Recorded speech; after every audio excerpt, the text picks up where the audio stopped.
حضرت آدم علیہ السلام اور حضرت حوا رضی اللہ تعالی عنہا کہتے ہیں یہ بات سن کر غمزدہ ہو گئے. جب اس لعین نے دیکھا کہ میرا جادو اثر کر گیا ہے تو کہنے لگا کہ خیر جو مقدر میں ہے وہ تو ہو کر ہی رہے گا، لیکن ایک تدبیر بتاتا ہوں، اور وہ یہ ہے کہ فلاں درخت کھانے سے ہمیشہ کی زندگی نصیب ہوتی ہے. حضرت آدم علیہ السلام نے انکار کیا اور کہا میں اس درخت کو کبھی نہ کھاؤں گا. اور جب اس نے دیکھا کہ میرے ہاتھ سے شکار نکلا تو بولا خدا کی قسم وَقَاسَمَهُمَا إِنِّي لَكُمَا لَمِنَ النَّاصِحِينَ، دونوں کے سامنے قسمیں کھانے لگا کہ میں تمہارا خیر خواہ ہوں، اس میں کوئی حرج کی بات نہیں ہے. آدم و حوا اس لعین کی باتوں میں آ کر دھوکہ کھا گئے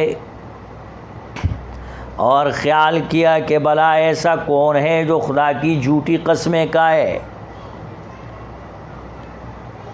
مفسرین کہتے ہیں پہلے تو حضرت حوا نے پیش قدمی کی اور جا کر اسے کھا لیا، پھر حضرت آدم علیہ السلام نے کھا لیا. سعید بن المسیب رحمۃ اللہ علیہ اللہ کی قسم کھا کر فرمایا کرتے تھے کہ حضرت آدم علیہ السلام نے گوش و حواس میں نہیں کھایا بلکہ حوا نے انہیں شراب پلا دی تھی. جب کہ خود نشے میں مست ہو گئے تو حوا انہیں کھینچ کر اس درخت کے پاس لے گئی، انہوں نے کھا لیا. فَأَخْرَجَهُمَا مِمَّا كَانَا فِيهِ، بس نکلوا دیا دونوں کو، اس آرام سے نکال دیا دونوں کو جس میں وہ تھے. ابن عباس رضی اللہ تعالیٰ عنہما اور حضرت قتادہ رضی اللہ تعالیٰ عنہ فرماتے ہیں اللہ تعالیٰ نے حضرت آدم سے فرمایا جو نعمتیں ہم نے تمہارے لیے جنت میں جائز اور مباح کر دی تھی کیا وہ کافی نہ تھی جو یہ تم نے کھایا؟ آدم نے عرض کیا خداوندہ جنت کی نعمتیں بے شک میرے لیے بہت تھیں مگر مجھے معلوم نہ تھا کہ کوئی تیرے نام کی جھوٹی قسمیں بھی کھاتا ہے. حضرت ابن عباس سے روایت ہے کہ اللہ تعالیٰ نے آدم علیہ السلام سے فرمایا آدم تم نے یہ فعل کیوں کیا؟ انہوں نے عرض کیا الٰہ العالمین حوا نے ایسی باتیں بتائی اور ایسی باتیں بنائی کہ وہ درخت مجھے بھلا معلوم ہوا. اللہ کا ارشاد ہوا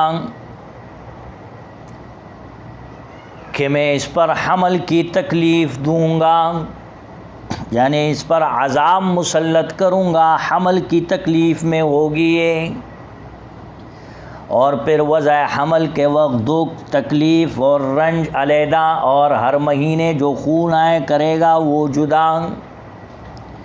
یہ سن کر حوا رونے لگی. حکم ہوا تجھ پر اور تیری سب بیٹیوں پر رونا مسلط کیا گیا ہے. اللہ. وقلنا اور ہم نے کہا اہبطوا تم سب اتر جاؤ، بعضکم لبعض عدو تم ایک دوسرے کے دشمن ہو. آپ صلی اللہ علیہ وسلم سانپوں کے مار ڈالنے کا حکم فرمایا کرتے تھے اور فرمایا جو انہیں خوف کی وجہ سے چھوڑ دے اور نہ مارے وہ ہم میں سے نہیں. ایک روایت میں ہے کہ جب ہماری اور ان کی یعنی سانپوں کی لڑائی ہوئی، پھر صلح نہیں ہوئی۔ ابو سعید خدری رضی اللہ تعالی عنہ فرماتے ہیں آپ صلی اللہ علیہ وسلم نے فرمایا کہ مدینہ میں جنوں کی ایک قوم مسلمان ہو گئی، اگر تم کہیں سانپ دیکھو تو اول اسے 3 بار مہلت دو، پھر اگر دل چاہے تو مار ڈالو، کیونکہ وہ شیطان ہے۔ دیکھو اس کی وجہ سے حضرت آدم علیہ السلام اور حضرت حوا پریشانی میں مبتلا ہو گئے، جنت سے نکال دیے گئے، جھوٹی قسمیں کھانے لگا اور سانپ کے ذریعے اپنے آپ کو داخل کروایا۔ بعض مفسرین کے نزدیک وَلَكُمْ فِي الْأَرْضِ مُسْتَقَرٌّ، 5 جو چیزیں ہیں اللہ کے رسول صلی اللہ علیہ وسلم نے ان کو مارنے کا حکم دیا ہے، ایذا پہنچانے والی چیزیں ہیں اور تکلیف دینے والی چیزیں ہیں۔ 5 من الفواسق، اس میں یہ ایک سانپ ہے، ایک کوا ہے اور ایک چوہا ہے۔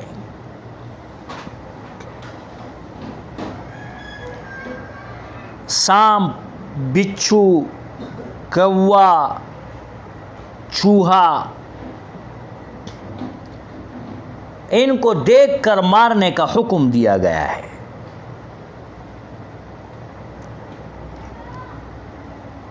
جہاں پر بھی تم ان چیزوں کو دیکھو انہیں مار ڈالو، کیونکہ یہ تکلیف پہنچاتے ہیں، ضرر پہنچاتے ہیں، ایذا پہنچاتے ہیں اور یہ کسی کو نہیں چھوڑتے۔ وَلَكُمْ فِي الْأَرْضِ مُسْتَقَرٌّ وَمَتَاعٌ إِلَىٰ حِينٍ، سانپ کے بارے میں بھی آپ کو بتا دیا کہ کتنی خطرناک چیز ہے، حدیث بھی بتا دیا آپ کو کہ 5 جانوروں کے مار ڈالنے کا حکم دیا اللہ کے رسول صلی اللہ علیہ وسلم نے۔ وَلَكُمْ فِي الْأَرْضِ مُسْتَقَرٌّ، اور تمہارے لیے زمین میں ٹھکانہ ہے۔ وَمَتَاعٌ إِلَىٰ حِينٍ، اور نفع مند ہونا ہے ایک مدت تک، ایک مدت تک تم اس میں ٹھہرے رہو گے۔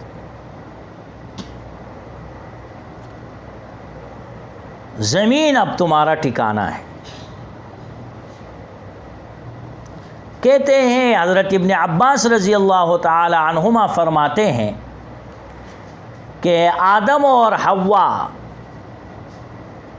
200 برس روئے زمین میں آنے کے بعد، اور 40 روز تک کچھ نہ کھایا اور نہ پیا۔ حضرت آدم 100 برس تک حوا کے پاس نہ آئے۔ یونس بن حباب اور علقمہ بن مرثد فرماتے ہیں کہ اگر سارے زمین والوں کے آنسوؤں کو جمع کیا جائے تو حضرت داؤد کے آنسو سے زیادہ ہوں گے، اور اگر حضرت داؤد اور زمین والوں کے آنسو جمع کیے جائے تو حضرت آدم علیہ السلام کے آنسو بڑھ جائیں گے۔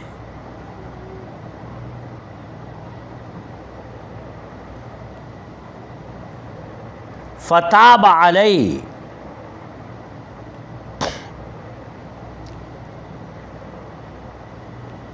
فتلقى آدم من ربه کلمات فتاب علیہ، فتلقى آدم من ربہ، پس القاء کیے آدم علیہ السلام کو من ربہ، رب کی طرف سے، کلمات چند کلمے حضرت آدم علیہ السلام کو القاء کیے گئے اور سکھائے گئے۔ کہتے ہیں کہ اللہ تعالیٰ کی طرف سے ان کے پاس جو کلمات آئے وہ حضرت آدم علیہ السلام کی توبہ قبول ہونے کا سبب تھے، اور ان کلمات کے بعد فتاب علیہ، اللہ تعالیٰ ان پر متوجہ ہوا یعنی پھر آدم علیہ السلام کی توبہ قبول کر لی. توبہ گناہ کا اقرار کرنے اور اس پر نادم و شرمندہ ہونے اور آئندہ ایسا کام نہ کرنے کا عزم مصمم کرنے کو کہتے ہیں.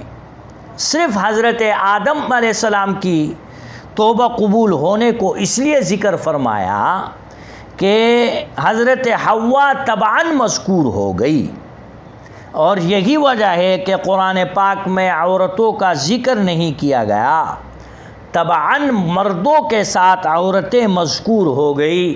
انہ هو التواب الرحیم، بے شک وہ اللہ ہی توجہ فرمانے والا، یعنی بندوں پر مغفرت کے ساتھ رجوع کرنے والا اور متوجہ ہونے والا ہے. توبہ کے اصل معنی لغت میں رجوع کے ہے. اگر یہ بندے کی طرف منسوب کرے تو گناہ سے پھرنا اور باز رہنا مراد ہوگا، اور جو اللہ تعالیٰ کی طرف نسبت کرے تو عذاب کرنے سے اعراض فرمانا اور مغفرت کی طرف توجہ فرمانا مقصود ہوگا. الرحیم، بہت بڑا مہربان ہے اللہ، یہ مبالغے کا صیغہ ہے. قلنا اہبطوا منہا جمیعا، ہم نے حکم دیا کہ تم سب کے سب یہاں سے اتر جاؤ. بعض مفسرین نے کہا ہے کہ پہلی آیت میں جو اترنا مذکور ہے وہ جنت سے آسمان پر اترنا تھا، اور اس آیت میں جو مذکور ہے وہ آسمان سے زمین پر اترنا ہے.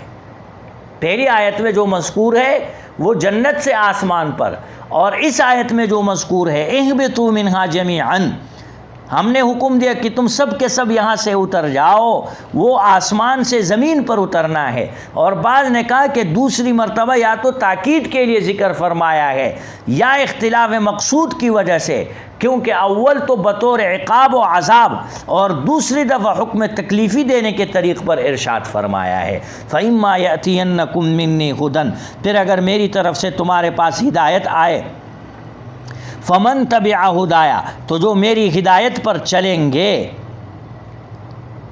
جو میری ہدایت پر چلیں گے، فلا خوف علیہم، جو میرے حکم پر چلیں گے، میری مرضی کے مطابق چلیں گے، فلا خوف علیہم، انہیں نہ کچھ ڈر ہوگا، ولا هم یحزنون، اور نہ وہ کبھی غمگین ہوں گے.